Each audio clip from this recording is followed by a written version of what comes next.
Station में टहलने का मन तो बहुत कर रहा है और रहा नहीं गया। बारिश भी अच्छी खासी हो रही है, तो सोचा चलो छतरी का उपयोग किया जाए कम से कम, और उसके बाद से थोड़ा स्टेशन पे वॉकिंग जो है वो की जाए। भाई इसका भी एक अलग आनंद है, और जिस चीज़ की हमें तलाश थी, जो चीज़ हम सोच रहे थे, बिल्कुल वो चीज़ हो गई। बारिश जो है वो मिल गई हमें कोकण में। और तो ये है त्रिवेंद्रम राजधानी एक्सप्रेस की जर्नी का सेकंड पार्ट। और बात करें फर्स्ट पार्ट की, तो फर्स्ट पार्ट शुरू हुई थी त्रिवेंद्रम से, जहां केरला के खूबसूरत बैक वाटर्स देखने को मिलते हैं। राजधानी को वंदे भारत ने ओवरटेक किया। कोंकण में एंट्री होते ही बारिश, और रत्नागिरी आते आते जहां से खूबसूरत रूट शुरू होता है, वहां पे पार्ट 1 को एंड किया था। तो चलिए पार्ट 2 में क्या क्या है खास वो देख लेते हैं। ये देखो, वंदे भारत के लिए इतने देर से रुके हम। कोंकण रेलवे में सबसे ऊंचा वायाडक्ट है ये, और क्या बढ़िया बारिश शुरू हो गई। इसके जस्ट बाद वाटरफॉल्स आने वाले हैं। गोल्डन टेम्पल का ओवरटेक तो नहीं, पर क्रॉसिंग जरूर से मिल जाती है। और ये क्या बात हुई, हमें रोक करके सचखंड एक्सप्रेस को निकाल दिया। फाइनली हो गया ओवरटेक। वो बहुत बढ़िया था, और उसके साथ जो स्नैक्स मिल रहा था वो केरला के बैकवाटर्स जो हम लोगों ने शुरुआत में देखे, वो द बेस्ट।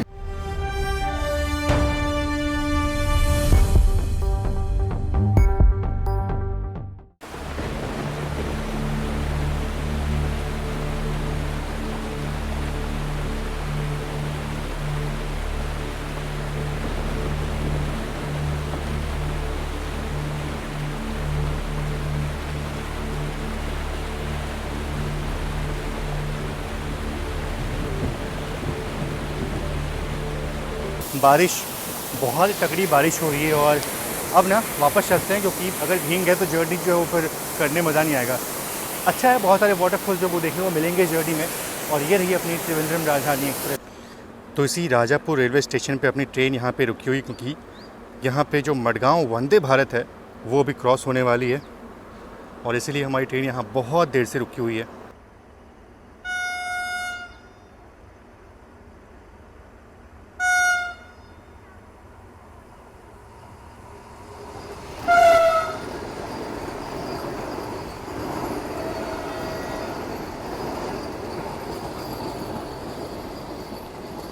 तो ये कोई बहुत ही छोटा सा स्टेशन है जहाँ पे ट्रेन हमारी फिर से रुक गई है। जस्ट अभी आपने देखा कि जो मडगांव वंदे भारत थी ना, वो हमसे क्रॉस हुई। उसकी क्रॉसिंग के लिए हमारी ट्रेन को रोका गया, और यहाँ पे फिर से क्रॉसिंग के लिए, मतलब मेरे ख्याल से मडगांव जनशताब्दी होगी, उससे क्रॉसिंग के लिए हमारी ट्रेन को वहाँ फिर से रोक दिया गया। तो राजधानी की इज्जत कोंकण रेलवे में उतनी तो नहीं है। अब ठीक है, सिंगल लाइन है, इसलिए कोई भी ट्रेन को रुकना ही पड़ता है, लेकिन राजधानी हर बार आके रुक जाती है, क्योंकि बिफोर टाइम चल रही है, इसलिए शायद इसको पहले ही रोक देते हैं।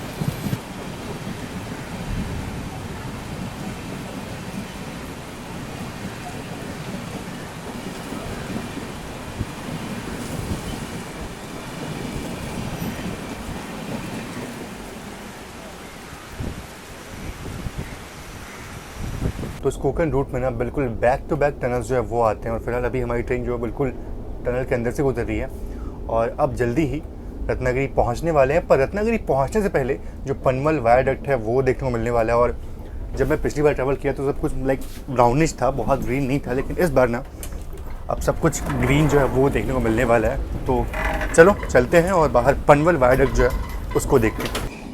वैसे बात करें इस रूट की सबसे ऊंचे वायडक्ट की, तो उसकी ऊंचाई करीब 64 मीटर है, जो कि रत्नागिरी के ठीक पहले देखने को मिलता है।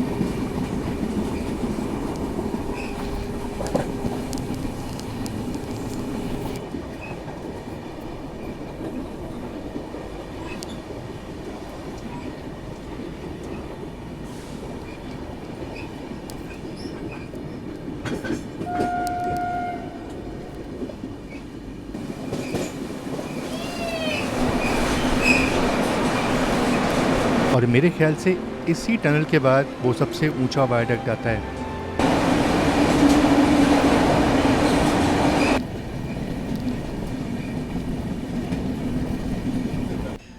तो जी हाँ, यही है वो पनवल वायडक्ट जिसकी ऊंचाई करीब 64 मीटर की है और करीब 24 मीटर लंबा है ये वायडक्ट। और भारत का ही नहीं बल्कि एशिया का भी ये सबसे ऊंचा ऑपरेशनल वायडक्ट है।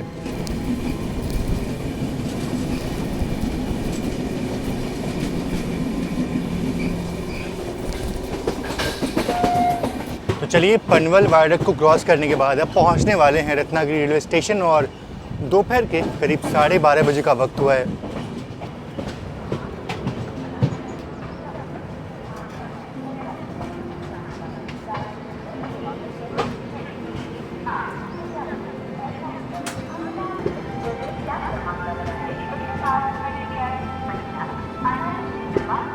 तो वक्त हो चुका है दोपहर के 1:20 और पहुंच चुके हैं रत्नागिरी रेलवे स्टेशन। हालांकि अगर देखूं तो यहाँ पहुंचने का जो सही समय था वो था दोपहर के 12:40, पर अराउंड ट्रेन जो है वो 40 मिनट की देरी से यहाँ पहुँची है। चलो ठीक है, मेरे ख्याल से कवर आराम से कर लेंगे क्योंकि स्लैग बहुत है इस ट्रेन को। बहुत अच्छे अच्छे वाटरफॉल जो है वो देखने को मिलते हैं इस वाले सेक्शन में। तो बारिश हो रही है तो वाटरफॉल तो मेरे ख्याल से ज़रूर से आपको देखने को मिलेंगे। बाकी चलिए चलते हैं अंदर और जल्दी अपना लंच जो है वो सर्व होने वाला है, तो देखते हैं लंच कैसा होता है। फर्स्ट पार्ट में आपने देखा कि हमें जो डिनर सर्व हुआ था वो उतना अच्छा नहीं था, फिर ब्रेकफास्ट अच्छा सर्व हुआ। उसके बाद से अभी देखते हैं कि लंच जो इस ट्रेन का वो कैसा होता है। चलिए, डिपार्चर का टाइम हो चुका है, निकलते हैं और उसके बाद से इस जर्नी को और आगे बढ़ाते हैं। और सामने से शायद से मंगला लक्षद्वीप एक्सप्रेस आ रही है।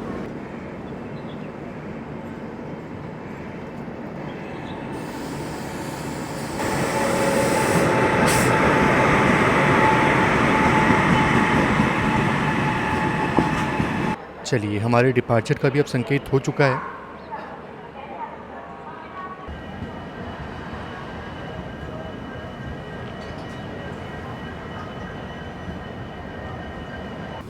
और जब मैं जर्नी कर रहा हूँ इस कोकण रूट पे तो बारिश बस शुरू ही हुई है और नदियों में और बाकी स्रोतों में पानी जो है वो अपने पीक पर नहीं है, लेकिन फिर भी आप देखो काफ़ी पानी जो है वो आपको देखने को मिलेगा इस रूट पे। और आने वाले दिनों में यहाँ इतनी बारिश होती है कि कभी कभी तो लैंडस्लाइड भी हो जाता है, जिस कारण से ट्रेनें लेट होती हैं और डाइवर्ट हो जाती हैं।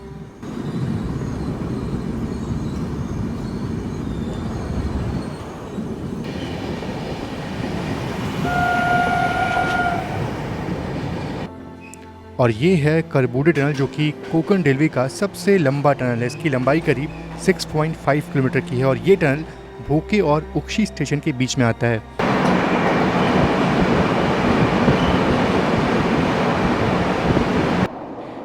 ये टनल इतना लंबा था कि अगर मैं लगातार शूट करूं तो करीब 15 मिनट की वीडियो यहीं पे बन जाएगी। और फाइनली रोशनी दिख रही है दूसरे छोर पे, मतलब ये टनल बस ख़त्म होने वाली है। बहुत देर से हम इसके अंदर चल रहे थे।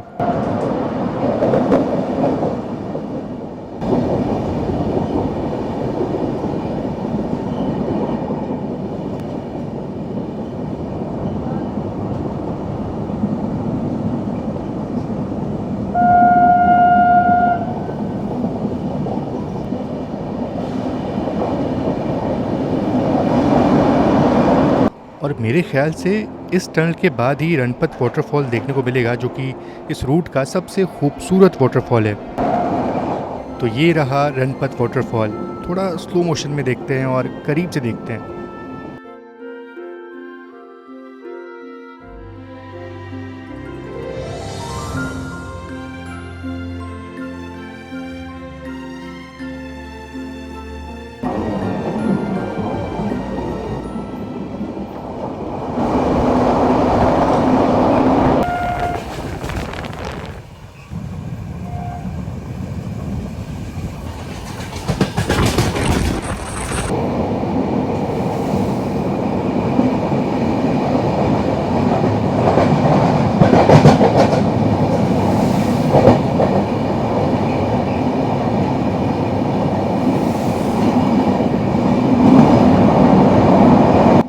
और इतने सारे छोटे छोटे वाटरफॉल्स हैं कि किसको किसको कैमरे में कैद करूं समझ में नहीं आता।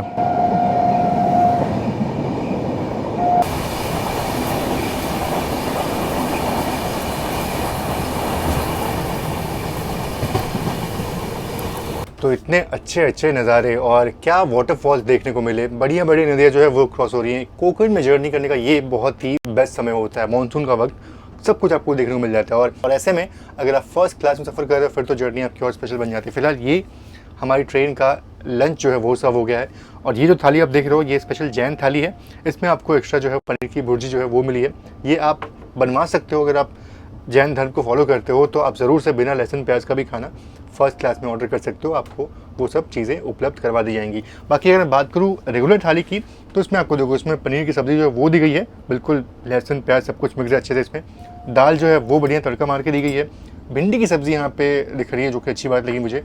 राइस एक बाउल मिल जाती है आपको और इसमें गर्मा गर्म चपाती जो है वो रोल करके दी गई है। चपाती जो है फ़िलहाल तो गर्म लग रही है और कल जो पराठे मिलते ना उसकी तुलना में तो काफ़ी ठीक ठाक लग रहे हैं, हल्के हल्के जले हैं लेकिन ठीक है। सबसे पहले तो रोटियां जो है वो बिल्कुल नरम है, ठीक ठाक है, अच्छी है। कल की पराठे की तुलना में तो वाकई बहुत ही अच्छी हैं। पनीर की सब्ज़ी अगर मैं ट्राई करना चाहूँ, पनीर भी इस बार थोड़ा बढ़िया लग रहा है। पनीर थोड़े सख्त हैं लेकिन कल की तुलना में ठीक हैं, अच्छे हैं। और भिंडी की सब्ज़ी तो ठीक ठाक लग रही है मुझे, भिंडी बढ़िया लग रही है, काफ़ी बढ़िया बनी है भिंडी। आज का तो लंच काफ़ी बढ़िया है, कल का लंच तो थोड़ा ख़राब था। डिनर जो है कल का डिनर जो था वो तो बाकी हाँ स्टार्टिंग इस बार अब थोड़ा अच्छी हुई है, लंच काफ़ी बढ़िया मिला है। अब जाके थोड़ा अच्छा फील हो रहा है कि इस ट्रेन में अच्छा मिल रहा है। बाकी चलो ये सब कुछ फिनिश करते हैं और उसके बाद से और थोड़ा कोकण की जर्नी को एंजॉय करते हैं। देखते हैं कि आगे कुछ और वाटरफॉल्स आ रहे हैं, कुछ बढ़िया बढ़िया नज़ारे जो है वो देखने को मिल रहे हैं।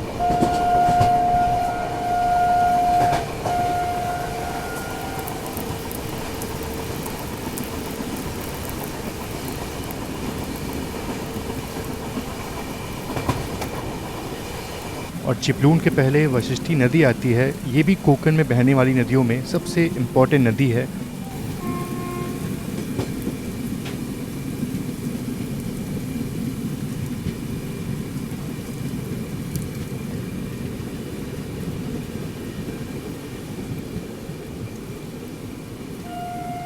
वैसे अगर देखा जाए तो बहुत बारिश हो रही है और हल्के हल्के ना पानी के स्रोत जो हैं वो देखने को मिल रहे हैं। जैसे ये तो बहुत ही छोटा स्रोत है।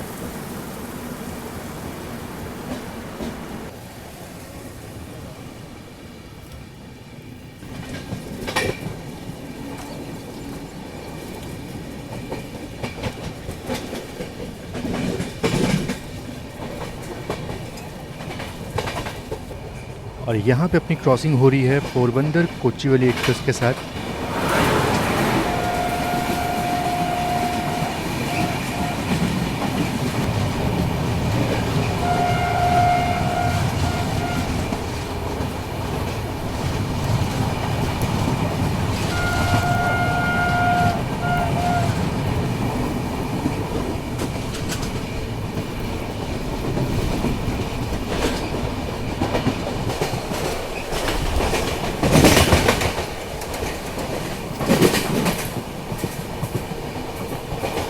और ये मेरे ख्याल से सावंतवाड़ी दीवा पैसेंजर है जिसको सिंधुदुर्ग एक्सप्रेस के नाम से भी लोग जानते हैं। इसको फ़िलहाल ओवरटेक कर रहे हैं हम।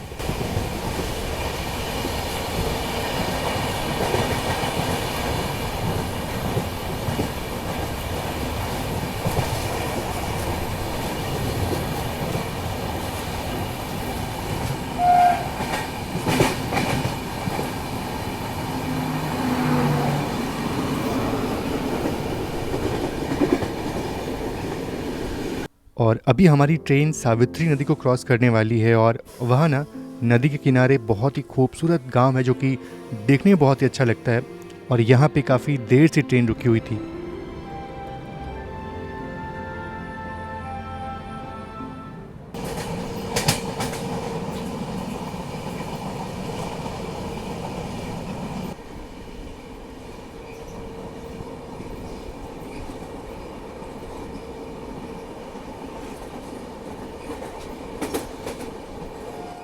ये सावित्री नदी के किनारे बसा गांव बहुत ही खूबसूरत लगता है।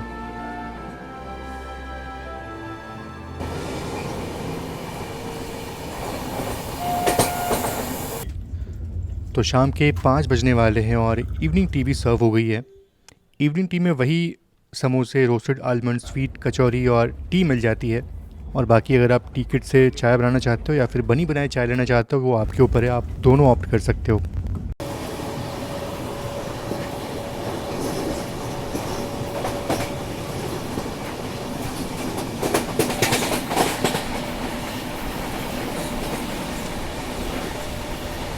तो शाम के 6 बजे का वक्त हो गया है और पहुंच रहे हैं पनवेल जंक्शन रेलवे स्टेशन।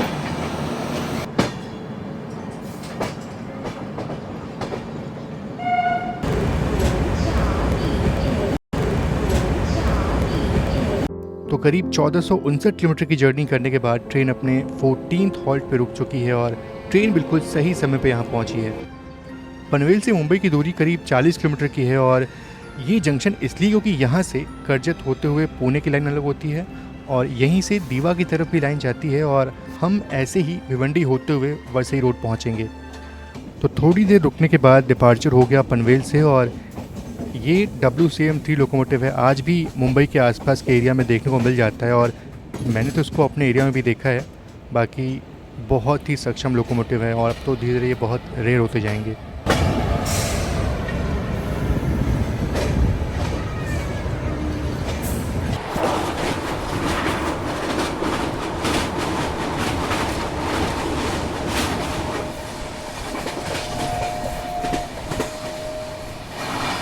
और शाम ढलते ढलते मुंबई में भी बारिश शुरू हो जाती है।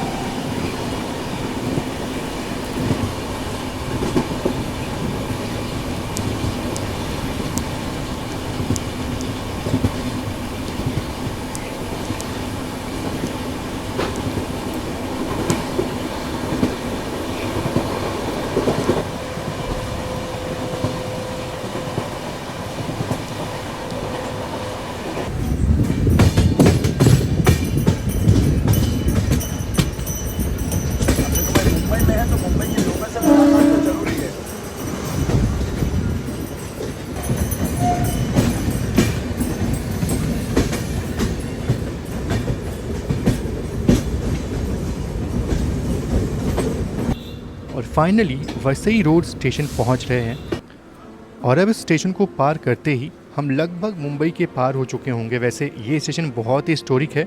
जैसे इसका स्टेशन कोड BSR है जो कि इसके पुराने नाम बेसिन रोड का है। तो ये बहुत ही पुराना स्टेशन है। टोटल 7 प्लेटफॉर्म्स हैं यहाँ पे जिनमें 2 और 5 नंबर पे लोकल ट्रेन्स और 4, 5, 6, 7 पे पैसेंजर ट्रेन जिनमें कि 2 राजधानियाँ आती जाती हैं, एक अपनी और एक मडगांव राजधानी एक्सप्रेस। तो यहाँ से भी अपना डिपार्चर हो गया और अब इसके बाद अपना डिनर सर्व होने वाला है।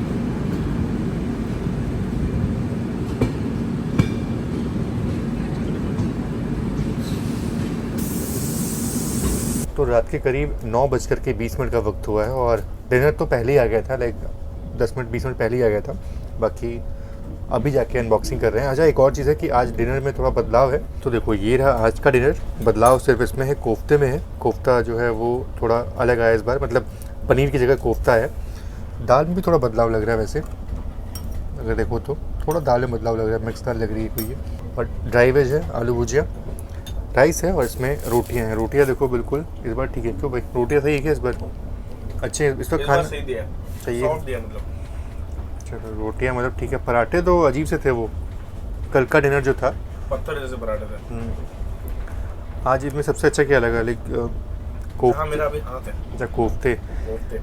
रोटी और कोफ्ते दोनों ही बढ़िया लग रहे हैं। वाह वाह।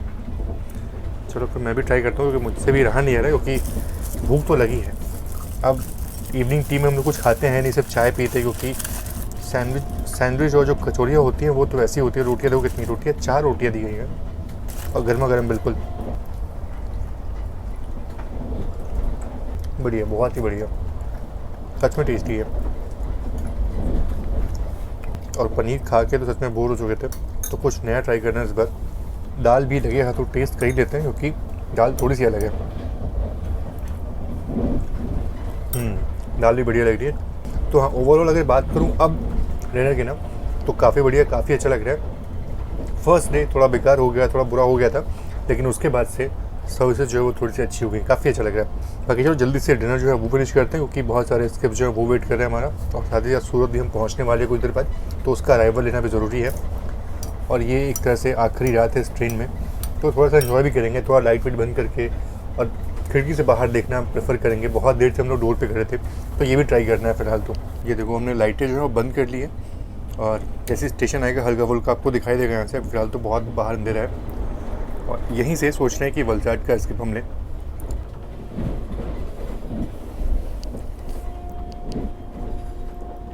और यहाँ थोड़ी गलती हो गई, जिस तरह से प्लेटफॉर्म स्किप हुआ वलसाड का, बाहर से लिया होता तो काफ़ी ज़्यादा अच्छा लगता।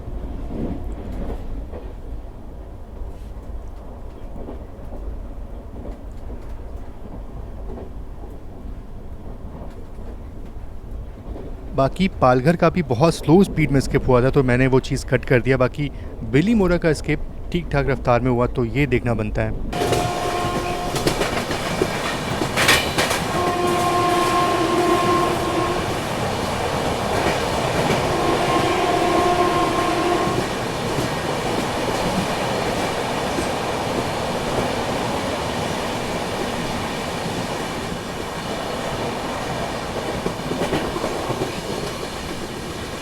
तो रात के 10 बज चुके हैं और डिनर अपना फिनिश हो चुका है और अभी बस अराइवल हो रहा है हमारा सूरत पे। तो चलते हैं, सूरत का अराइवल लेते हैं। और यही कि गोल्डन टेम्पल मेल बिल्कुल हमारे आगे आगे चल रही है बहुत देर से।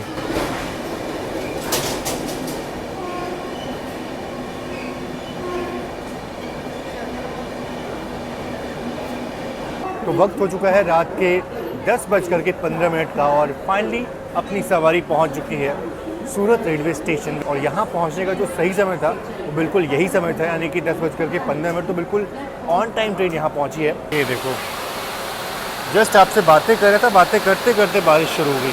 और पता नहीं किस ट्रेन के लिए इतनी ज़्यादा भीड़ जो है वो लगी हुई है, मतलब पूरे प्लेटफॉर्म पे बहुत भीड़ लगी हुई है। ऑल्दो सूरत पे हर वक्त आपको ऐसी भीड़ जो है वो देखने को मिलती है, लेकिन आज भी वैसी भीड़ दिख रही है मुझे। और सूरत के बारे में क्या कहें, डायमंड सिटी कहें, सेकंड क्लीनेस्ट सिटी कहें, फास्टेस्ट ग्रोइंग सिटी कहें, सब है सूरत। और सूरत से निकलते ही खूबसूरत बारिश शुरू हो गई है।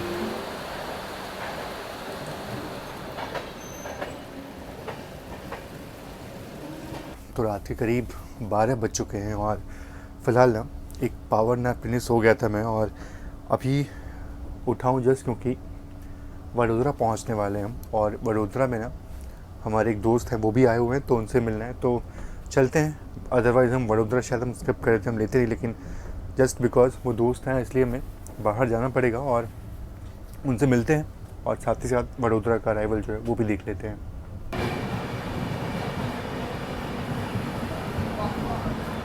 और सामने खड़ी है गोल्डन टेम्पल मेल। हम इसको ओवरटेक करने वाले थे, मतलब पता नहीं, अब यहाँ से तो मुझे लगता है कि शायद हम ही पहले निकलेंगे यहाँ से।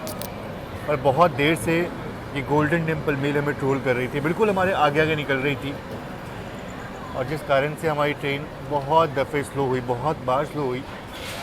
और फाइनली यहाँ ओवरटेक तो नहीं बोलूँगा, पर हाँ अब यहाँ से लगता है कि हमारी ट्रेन जो है वो आगे निकलेगी इससे।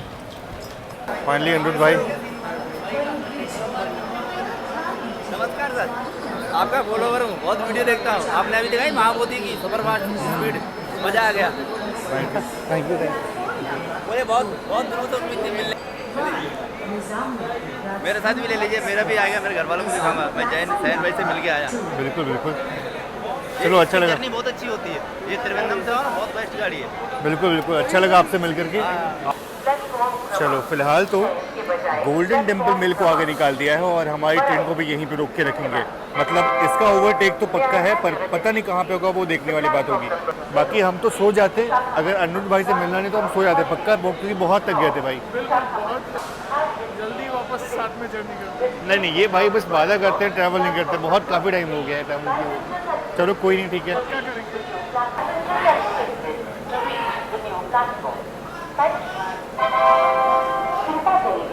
ये आप गोल्डन टेम्पल में जनरल का हाल देखो, आप कैसे लोग मतलब जनरल में ऐसे जा रहे हैं। ये देखो बिल्कुल खतरे।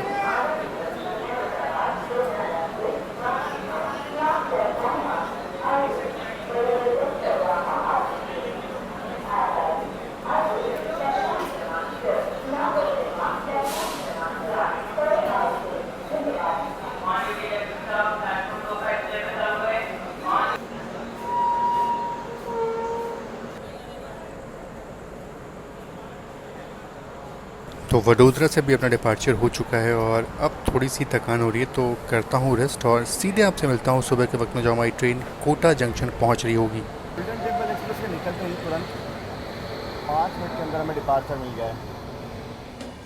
तो गुड मॉर्निंग, सुप्रभात। और ये है हमारी जर्नी का डे 3 और पहुंच रहे हैं कोटा जंक्शन रेलवे स्टेशन।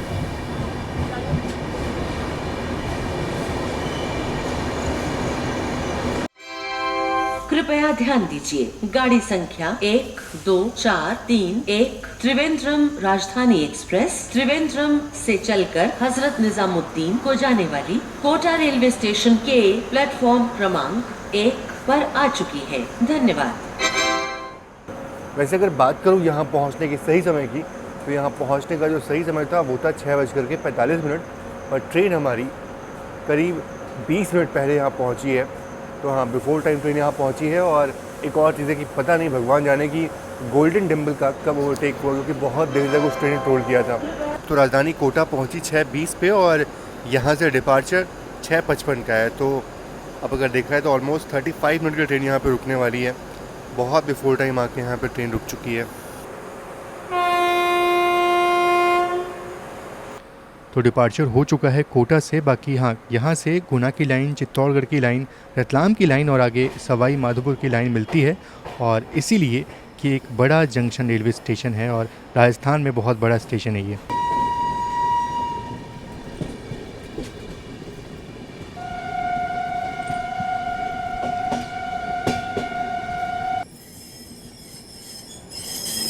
और कोटा से निकलते ही सुबह सुबह चंबल नदी के दर्शन होने वाले हैं।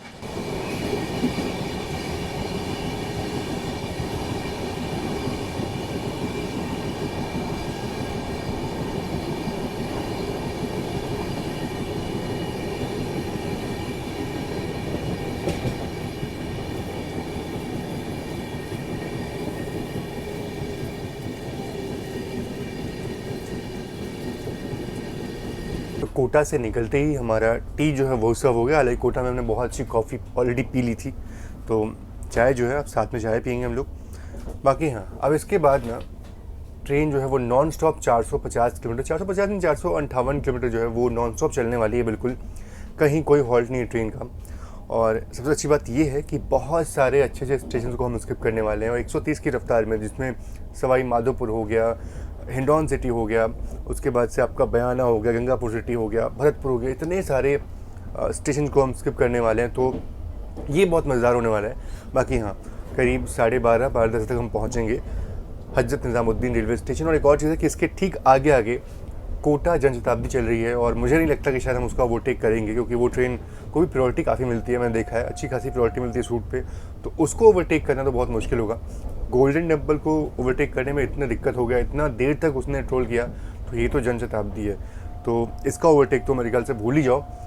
बाकी चलो अपना चाय एंजॉय करते हैं और उसके बाद देखते हैं कि आज का ब्रेकफास्ट जो है वो कैसा होता है। और बारिश के बाद ना अरावली की पहाड़ियाँ बहुत ही खूबसूरत लग रही हैं। यही अरावली की पहाड़ियाँ राजस्थान को और खूबसूरत बनाती हैं। तो राजस्थान में आपको हर तरह का लैंडस्केप मिल जाएगा, बाकी हाँ सी बीचेस को छोड़ करके।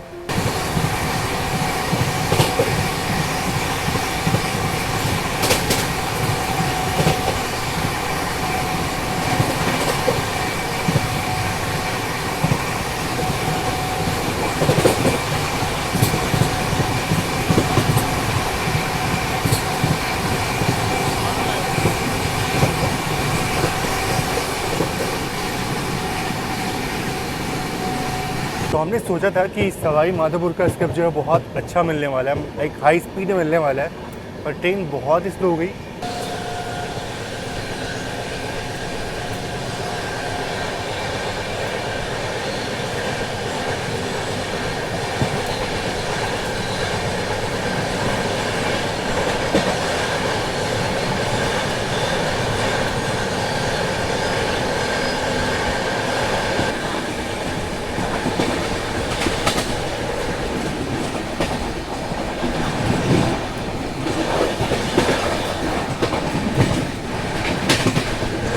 और ये है गोल्डन टेम्पल मेल। ओवरटेक ना सही पर क्रॉसिंग तो मिल गई।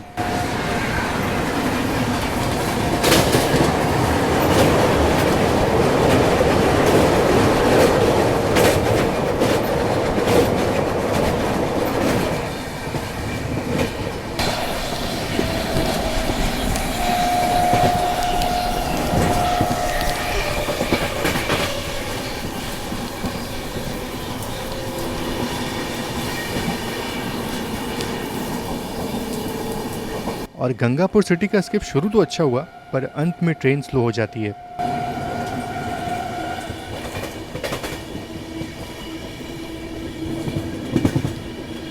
तो ये देखो अपना मॉर्निंग ब्रेकफास्ट आ चुका है और ब्रेकफास्ट में देखो क्या बढ़िया चीज़। अच्छा कटलेट आज भी है, बढ़िया बढ़िया। हमने उम्मीद की थी पोहे की, पर चलो कोई बात नहीं, कटलेट मिला है, उपमा है और बाकी कॉर्नफ्लेक्स। और हाँ आज फ्रूट्स के नाम पे आज बनाना जो है वो दिया गया है। तो ये सारा आइटम जो है ये ब्रेकफास्ट है, बट कल हमारी किस्मत थी कि बनाना नहीं था तो एप्पल मिल गया। और इसमें मेरे ख्याल से कटलेट्स होंगे। तो चलो ये रहा अपना ब्रेकफास्ट, सभी लोग तैयार हैं ब्रेकफास्ट करने के लिए बढ़िया टेबल सजा करके।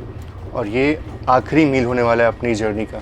अब इसके बाद सीधे पहुंच जाएंगे हम हज़रत निज़ामुद्दीन रेलवे स्टेशन। बाकी क्रॉसिंग्स होने वाली हैं काफ़ी अच्छी अच्छी, वो भी देखते हैं और जल्दी से ये सारा सब कुछ खाते हैं और टेस्ट करते हैं। और अपना ब्रेकफास्ट छोड़ के बाहर इसलिए हम आए हैं क्योंकि यहाँ पे मडगांव राजधानी के साथ अपना क्रॉसिंग होने वाला है। तो कुछ क्रॉसिंग जो है बहुत ज़रूरी होती हैं, तो जिनमें से ये वाली मडगांव राजधानी क्रॉसिंग जो है वो बहुत ज़रूरी है। ये देखो सामने आपको मडगांव राजधानी आती हुई दिखाई देगी।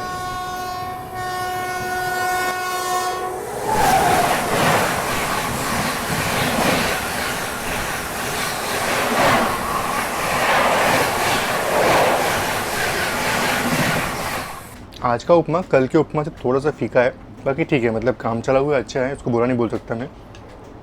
कल बड़ा ज़्यादा बेहतर था। और बाकी तो सेम सब कुछ ऑप्शन मिल जाता है आपको, कॉर्नफ्लेक्स मिल जाता है, बनाना जो है वो मिला हुआ है, चाय आप चाहो तो बना सकते हो। और हाँ गर्मा गर्म वेज कटलेट जो है वो आपको मिल जाता है।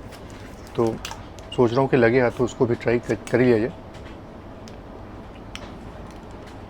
आज वाले कटलेट मतलब थोड़े अजीब से लग रहे हैं, थोड़े से कच्चे लग रहे हैं। कल वाले थोड़े से क्रिस्पी थे, ये वाले थोड़े से कच्चे हैं, तो शायद मैं इसको पूरा ना खाऊं। तो यही है, मतलब पूरा मिक्स्ड रिएक्शन है इस पूरे ब्रेकफास्ट का। कल तो काफ़ी अच्छा था, आज थोड़ा सा डाउन हुआ है। तो ऐसा भी कुछ कांस्टेंट नहीं है कि आपको अच्छा ही मिलेगा इस गाने में। और ये देखो मेरे ख्याल से यहाँ पे गोवा संपर्क क्रांति इसका क्रॉसिंग हो रहा है मेरे ख्याल से। तो सब मिला करके मिक्स रिएक्शन है, क्योंकि कभी अच्छा मिलता है कभी ख़राब मिलता है। आप जब ट्रैवल करोगे तो आपको कुछ और मिल सकता है। तो ये ऐसा कुछ इसका रिव्यू है। तो हाँ, पर वो राजधानी की जो पहले बात हुआ करती थी वो तो डेफिनेटली आज तो बिल्कुल नहीं है। बाकी चलो ब्रेकफास्ट फिनिश करते हैं और उसके बाद से बहुत सारे क्रॉसिंग जो भी होने वाले हैं वो देखते हैं और आगे की जर्नी जो है वो एंजॉय करते हैं। तो ये लीजिए, ये नई दिल्ली भोपाल मेन लाइन पे मिल रहे हैं। उसका मतलब ये कि मथुरा जंक्शन पे अपना अराइवल हो रहा है। बाकी मथुरा जंक्शन को हम स्किप करने वाले हैं, यहाँ पे कोई हॉल्ट नहीं है और हमेशा की तरह मथुरा को बहुत ही स्लो रफ्तार में स्किप करेंगे।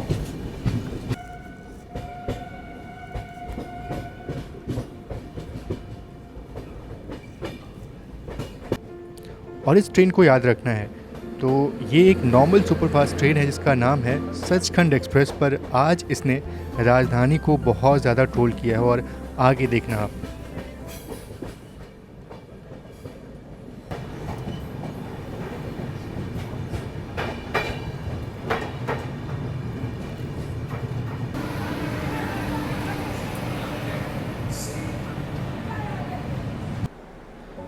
तो वैसे मथुरा जंक्शन को हम स्किप करने वाले थे, पर यहाँ ट्रेन रुक चुकी है और अब तो काफ़ी देर हो गई रुके हुए यहाँ पे।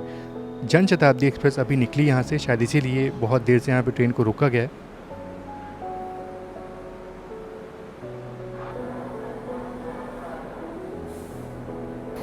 वो सब तो ठीक है, पर हमसे पहले इस सचखंड एक्सप्रेस को आगे निकाल दिया। ये समझ नहीं आया कि क्या इज्जत है राजधानी की।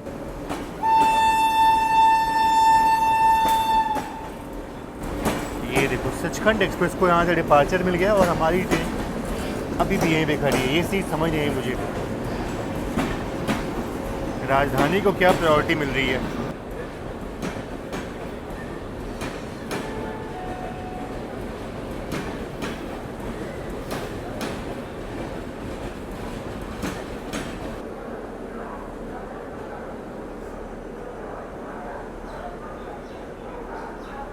और सचखंड एक्सप्रेस के निकलने के कुछ देर बाद हमें भी ग्रीन सिग्नल मिल जाता है। और सचखंड का तो नहीं, पर बेचारी कलिंग उत्कल एक्सप्रेस का ओवरटेक होने वाला है अगले स्टेशन पे।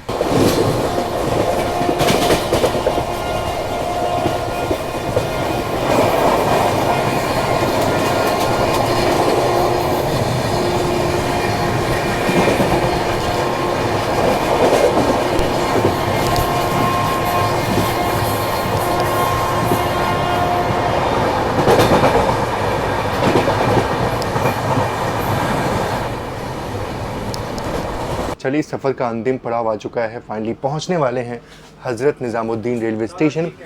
और एक चीज़ और है कि 2-3 गाड़ियाँ थी, एक तो जनशताब्दी जो थी वो और सचखंड एक्सप्रेस भी आपने देखा, तो ये दोनों गाड़ियाँ जो थी वो बिल्कुल हमारे आगे ही चल रही थी और उन्होंने ओवरटेक नहीं दिया, तो बिल्कुल नहीं दिया, बिल्कुल हमारी ट्रेन भी क्रॉल करते हुए यहाँ पहुँची है। तो हाँ, अब अगर देखूँ तो मथुरा के बाद जो प्रायोरिटी है, मतलब कोटा के बाद जो प्रायोरिटी देखने को मिली ना, वो राजधानी वाली तो बिल्कुल देखने को नहीं मिली। और आपने देखा ही कि कोंकण रूट पे भी वंदे भारत को कितनी प्रायोरिटी है और इसको कैसी प्रायोरिटी थी। चलो ठीक है, वो बात की बात कर रहा हूँ, छोड़ो, मैं यहाँ पे किसी भी राजधानी को बुरा नहीं बोल रहा, पर हाँ ओवरऑल एक्सपीरियंस सब कुछ बहुत अच्छा था। फिलहाल तो अराइवल लेते हैं अपने लास्ट यानी कि डेस्टिनेशन स्टेशन हज़रत निज़ामुद्दीन का। तो ये देखो कोटा जनशताब्दी यहाँ पहुँच चुकी है और अब उसका लोकोमोटिव भी यहाँ पे इस तरफ अटैच हो चुका है, निकलने को बिल्कुल तैयार है ये, और हमारी ट्रेन अब पहुँच रही है।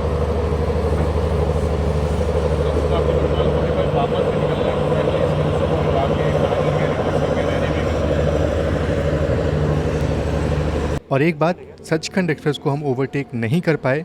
मथुरा के बाद हमारी ट्रेन काफ़ी बार स्लो हुई, जब सचखंड एक्सप्रेस हमारे आगे के चल रही थी, तो यहाँ पे राजधानी की इज़्ज़त पे सच पे सवाल खड़े हो चुके हैं हमारे मन में। बाकी फाइनली अपनी 46 घंटे की लंबी जर्नी यहाँ पे समाप्त होती है। अपने इस छोटे से घर से अब निकलने का वक्त आ चुका है। गाड़ी खाली है ना।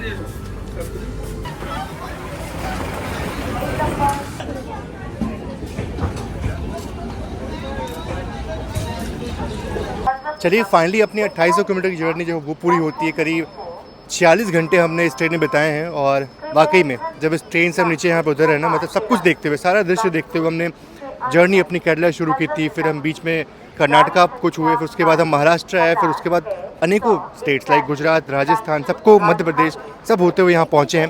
और भाई सबसे बेस्ट चीज़ क्या लगी इस जर्नी की? केरला के बैकवाटर्स जो हम लोगों ने शुरुआत में देखे वो द बेस्ट थे। अच्छा, कोकण का जो मानसून का जो वो था वो कैसा लगा आपको? वो बहुत बढ़िया था और उसके साथ जो स्नैक्स मिल रहा था वो एंजॉय करने में मज़ा आ रहा था। इसी के अपने मजे थे। मतलब हमने बहुत इन्जॉय किया, पूरी जर्नी बहुत ही वर्थ इट है। अगर आप ऐसे ही पूरे इंडिया को देखना चाहते हो, थोड़ा और अच्छे से एक्सप्लोर करना चाहते हो, ज़रूर से ट्रैवल करो इस लॉन्ग डिस्टेंस ट्रेन में। और हो सके तो आप फर्स्ट एसी में अगर आप कभी ट्रैवल कर पाओ तो ज़रूर से एक बार इस ट्रेन में ट्रैवल करना, बहुत ही यादगार सफ़र होता है। बाकी चलो मिलते हैं आपसे नेक्स्ट व्लॉग में, तब तक के लिए सभी का बहुत बहुत धन्यवाद। जय Hind and God bless you all.